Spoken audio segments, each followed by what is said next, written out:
Hi, this is Jennifer. I'm here with Manny Gamburyan. How you doing today? Doing You just recently had the KO victory over Mike Brown at WEC 48, which proved to be the upset of the night. Was that your game plan going into the fight? always upsets are really nice, especially when I did an upset. People thought I was going to lose it, in a pretty bad way, I guess.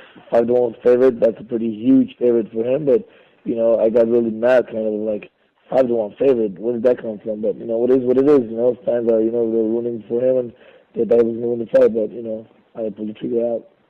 Okay. And how did you feel about being the underdog in that fight? I felt great. To be honest with you, I felt good. I always want to be underdog. I know I can, I trust in myself, I believe in myself, and I don't care what people think. So, the most important part is it doesn't matter who's the underdog, who's the favorite. The fight matters. Okay.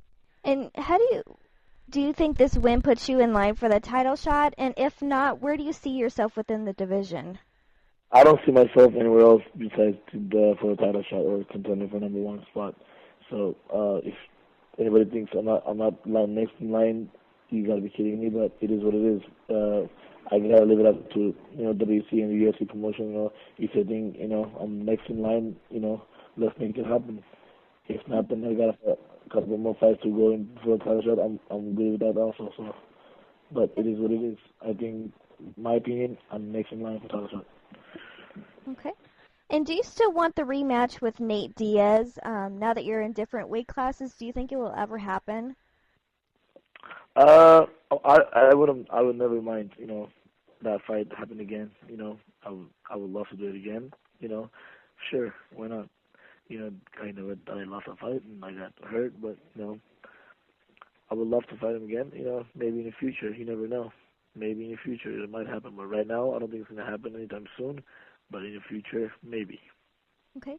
And in training in MMA, do you feel it's a good idea to stick with what you know best and then improve on your own strengths, or to work on all styles, whether you show strength in that or not?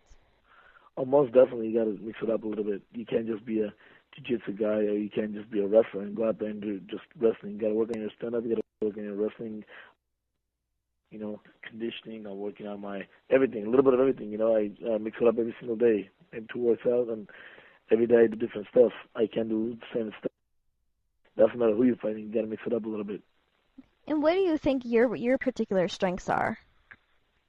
I'm more all-around fighter now because I've been, working my boxing a lot and my jiu-jitsu, my wrestling, and my Muay Thai, and I got a good training camp and a good amount of people that work with me, good coaches. I've been looking for them. They've been helping me a lot, so I have a trust on them now. Whenever they say something, and I trust them. It's worth it of trusting them because they know what they're doing now. So. My strength, my power, my endurance, and my technique. People think I'm just, a powerhouse. I hate when they say that you're a powerhouse. I'm not a powerhouse. I mean, I got a lot of technique to use, and I got a lot of tools to finish people off. This time I knocked him out, and next fight I can probably submit someone. And your judo background is also another aspect of your game. How does the traditional judo differ from the judo that's adapted for MMA? It's very different. It's very different. But sometimes judo is a judo. It's my favorite art of all time. It's my favorite sport of all time. I respect judo because I've been doing judo for like 15, 20 years almost. Bob Chambliss from Bob. So I love judo. I love what I do. That was my favorite sport of all time, and still it is my favorite sport of all time. Unfortunately, I can't compete anymore because I'm in the fighting business. Due to Hmm. judo, if you want to fight judo, you only have to do judo, 6 days a week, only judo. If you want to get better and you want to be the best in the world, you have to train like maniac every single day and only judo. You can't just do wrestling. You can't just do boxing and then go to judo and go fight big tournaments. And how do you feel you've improved since being on The Ultimate Fighter? Improved a lot, a lot. That was the biggest lesson in my life. It was like a college. It was college for, for MMA. I think get along really good. It was the hardest thing I ever done in my life. That's for sure. I can't say that, it's the easiest thing I've ever done in my life. It was the hardest thing ever in my life, being away from family for 6 weeks, not knowing what's going on, just fighting with some, tough fighters. We had one of the best, episode. All the fighters were crazy and they're really good, talented, but at the end of the day, it's all about you.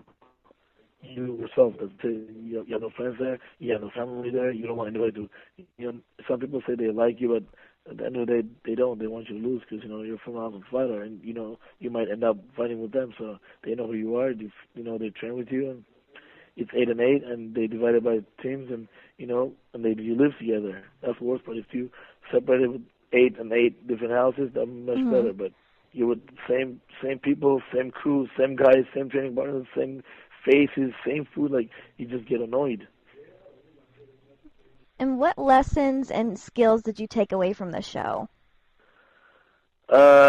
Mostly, I'm gonna be honest with you. The dieting was the most important part. Like I was fighting a lot. I was in the best camp with Jenn and I was learning a lot because I never walked around like 160 or 160 in my life. I always fight judo 161, and I was come down from 174, 175. Wow. Yeah, I guess I was in a very, very bad weight class. Now, like, I feel like when I'm in 145, I should be fighting like, even not now, even like 7 years ago, I should fight in this weight class.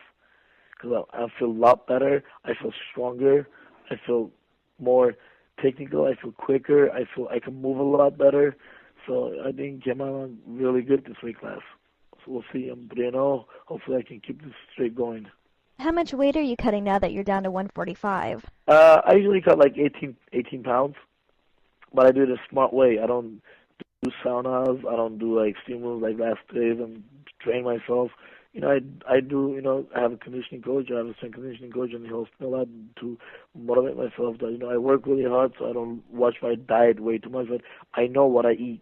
That's my main part now. I don't eat junk food. I don't eat like stupid stuff, and I keep my weight. When I'm up to like 162, 63, I'm not like fat. I mean, I'm still in shape. It's just not in fighting shape.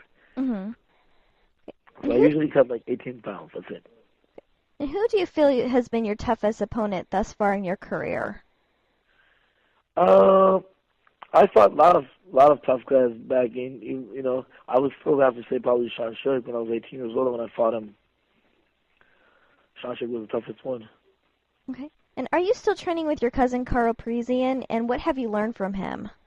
No, we haven't. We haven't been training together for a long time now. Okay. Last time I trained with him, I don't remember when was the last time I trained with him. Okay.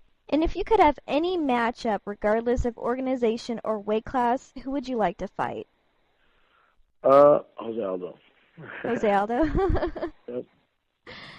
And what is your advice to fighters out there who are looking to make a name for themselves? Just gotta train hard. That's all. Everything you put on the side. You want to be the best. You gotta train with the best, and you have to train with the right people, and you have to train really hard. I don't see anything like that. You're not training. I have a talent. I don't need to train. That's bullshit. That's really bullshit. You want to be the best. You have to train really hard, like you never trained before. Every time you want to improve yourself. When you're fighting, you have to improve yourself. I'm learning. I'm still learning. There's no stopping this fight. You can always learn. They can never say, okay, I don't have to learn anything anymore. That's it. I'm done. Every single day you might learn something new. From a kid, even from just watching kids fight, you might learn. So there's no ending in the sport. And what gym are you currently training out of?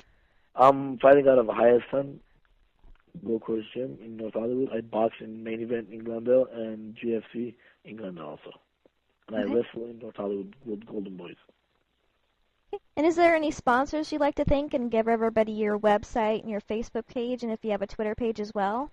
Sure. First of all, I want to thank God I was victorious on that day, and my family, my friends that were supporting me throughout the whole camp, my coaches, my boxing coaches, my wrestling coaches, my jiu-jitsu coaches, and I want to thank to Rev Gear, Affliction, and all of them. Okay. And do you have a website? Yes, I do. Okay. AnvilMMA.com. AnvilMMA.com. Okay. Sounds great. And thank you so much for joining me today. I hope you have a great day. Thank you very much. Thanks again to Manny. Please go to his website and also you can find him on Facebook. Also check out MMAsucka.com and my website, JenniferMarieMMA.com. More interviews to come, so stay tuned.